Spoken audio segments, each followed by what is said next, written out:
तो अभी हाल ही के दिनों में हमने देखा कि टीपू सुल्तान को लेके बहुत ज्यादा बातें चल पड़ी हैं। जी। तो आप जिस घटना का जिक्र कर रहे हैं, क्या इसका टीपू सुल्तान और मतलब इससे क्या मतलब जुड़ा हो?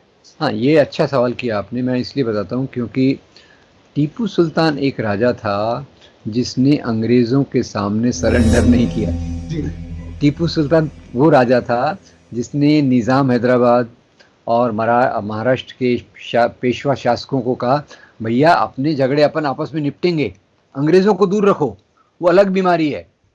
पर वो दोनों नहीं माने। तो लड़ाई अकेली टीपू सुल्तान ने अंग्रेज़ों के खिलाफ की और इसलिए थर्ड एंग्लो मैसूर वॉर में टीपू सुल्तान मारा गया। और यही टीपू सुल्तान ने, जो मराठा सेनाएं एक बार उस पर आक्रमण करने गई तो लड़ाई हुई, ना जी। कोई जीता ना कोई हारा। मराठा सेनाएं वापस आ रही थी, बहुत गुस्से में थी। और गुस्से में थी तो उन्होंने गुस्सा निकालने के लिए श्रीरंगपट्टनम का हिंदू मंदिर तोड़ दिया। टीपू सुल्तान ने उसकी मरम्मत कराई। अब टीपू सुल्तान को पता है मुझे यहाँ राज करना है, मेरी प्रजा में हिंदू हैं, और मराठा सेनाएं कोई हिंदू धर्म का अपमान करने के लिए नहीं तोड़ रही। वो टीपू सुल्तान को बता रही, देख हम तेरे राज्य में आए, तेरे यहाँ के मंदिर को तोड़ के जा रहे हैं। तो मंदिर तोड़ने के दो कारण थे। एक तो उसमें पैसा होता था जो 11वीं शताब्दी के राजा हर्षदेव ने तुड़वाए, वो राजतरंगिणी में उसका उल्लेख मिलता है। और दूसरा कारण था पॉलिटिकल राइवलरी, पॉलिटिकल दुश्मनी, कि जैसे मराठा और टीपू सुल्तान की दुश्मनी हो गई। और दूसरे कई राजाओं के ऐसे किस्से हैं जिसमें एक राजा दूसरे राजा के प्रतीक, सिंबल, मंदिर को तोड़ देता था। ये उसके मेन है। अब उसको लगा दिया कि मुसलमान राजाओं ने मंदिर तोड़ा, और उसी के पीछे फिर वो बाबर बाबर और वो अपना राम मंदिर का। आखिर में सुप्रीम कोर्ट ने तक इतना, जैसा भी जजमेंट दिया हो, सुप्रीम कोर्ट ने भी कहा कि वहाँ राम मंदिर के, भगवान राम के जन्म का कोई सबूत नहीं है। उसके पीछे 30 साल तक पॉलिटिक्स चला, हर बार भगवान राम इनको वोट दिलाने आए, और आखिर में गहरी बात, सुप्रीम कोर्ट तक ने नहीं माना। भले सुप्रीम कोर्ट ने पूरी ज़मीन हिंदुओं को दे दी, वो पॉलिटिकल प्रेशर, पॉलिटिकल रंग देख के दी होगी मेरे ख्याल से। पर सबूत, ज़मीन तो सुन्नी वक्फ बोर्ड के पास थी, तो वो कैसे पूरी ईद को दे दी। पर ठीक है, सुप्रीम कोर्ट का जो फैसला है उसको तो सभी कोई प्रशांत भूषण तो बन नहीं सकते हैं, तो हम मान लेते हैं। पर सवाल ये है कि ये सुप्रीम कोर्ट ने भी सबूत ने, पर इन्होंने फैला दिया, अरे बाबर ने मंदिर तोड़ा। अब बाबर तो, आप हैरानी होगी, एक लास्ट पॉइंट मैं करता हूँ, हैरानी होगी, दिल्ली में जो नेशनल म्यूजियम है उसमें बाबर की वसीयत है। वसीयत में बाबर अपने बेटे हुमायूं को लिखता का शुक्र करो कि इतनी अच्छी धरती पर राज्य करने का मौका उसने हमको दिया है।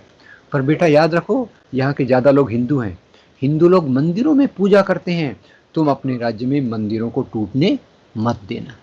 तो ये जब बाबर लिख रहा है उसके ऊपर, भाई बाबर ने मंदिर तोड़ा, मस्जिद बनाई, तो हम मस्जिद तोड़ेंगे, सर, मंदिर एक बनाएंगे। एक एक बात इसी मुद्दे में जो बहुत ज्यादा फैलाई जाती है बाबर के नाम से, टीपू सुल्तान के नाम से, या कॉमन वे में कह दिया जाता है कि मुस्लिम आक्रांताओं ने या मुगलों ने देश में लाखों मंदिरों को तोड़ा, लाखों लोगों की हत्याएं की। इस बात का मैं शॉर्ट चाहूंगा कि क्या है मतलब, इसके सच्चाई क्या है इस बात देखिए, सच्चाई तो ये है इसकी कि कोई समाज में आप र्यूमर फैलाते हैं, वो की? आपने वो देखा होगा ना, वो काना फूसी वाला गेम, जी। एक के कान में दूसरा कहता है दूसरे के कान, तो धीरे धीरे वो बात बढ़ती गई। लाखों मंदिरों को तो कोई टूटने का सवाल नहीं था, लाखों मंदिर होंगे भी नहीं, ऐसी मेरी मान्यता है।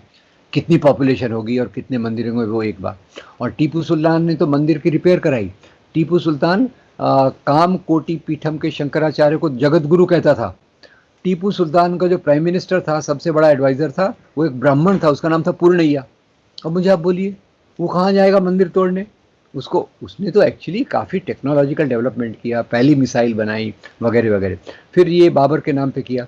बाबर को भी इधर आने का इनविटेशन जिसने दिया था, उसका नाम था राणा सांगा। राणा सांगा ने बोला, भाई ये दिल्ली में इब्राहिम लोदी है, अब आप आओ, अपन दोनों पार्टनरशिप में इब्राहिम लोदी को हराएंगे। तो ये जो मैंने आपको बताया कि आप मज़हब के नज़रिए से जब देखने लगते हैं तो सब चीज़ों को फिर वो कलर देके उसको बढ़ाते जाते शाखाओं में। आप समझ गए होंगे मैं क्या, मेरा इशारा किस तरफ है। बिल्कुल यही बिल्कुल सही। बोलते हैं कि वो हिंदू राष्ट्रवादी तो राणा प्रताप थे, शिवाजी थे। और ये गांधी कौन था, ये नेहरू कौन थे, ये तो नेहरू जी तो अय्याश थे, क्या जेल में इनको फैसिलिटीज मिलती थी वगैरह वगैरह। तो एडमिरल ये, के साथ घुमा करते थे, हाँ ये तरीके की बातें। तो जो जिन्होंने देश, तो इसीलिए पंडित नेहरू की किताब आप देखिए, डिस्कवरी ऑफ इंडिया, वो अलग तरीके का इतिहास बताती है। उस पे एक जो सीरियल बना है ना श्याम बेनेगल का, भारत एक खोज, बहुत बढ़िया सीरियल है। उसमें ऐसी गंदी बातें, कम्युनल बातें नहीं है। नेहरू तो गंगा जमनी तहजीब की बातें बताते हैं, गंगा जमनी तहजीब। वो ये बताते हैं कि भारत में जो हमारी सभ्यता, संस्कृति, साहित्य, कला और धार्मिक परंपराएं हैं, ये हिंदू मुसलमानों के मेल जोल से बनी है। आप मुझे बताइए कि भक्ति परंपरा जिसमें कबीर हैं, तुकाराम हैं, नामदेव हैं, उनको हिंदू भी मानता है, मुसलमान भी आदर करते हैं। जो सूफी संत की दरगाह है, मुसलमान तो उसमें जाके चढ़ावा करता है, हिंदू भी वहां जाके मन्नत मांगता है।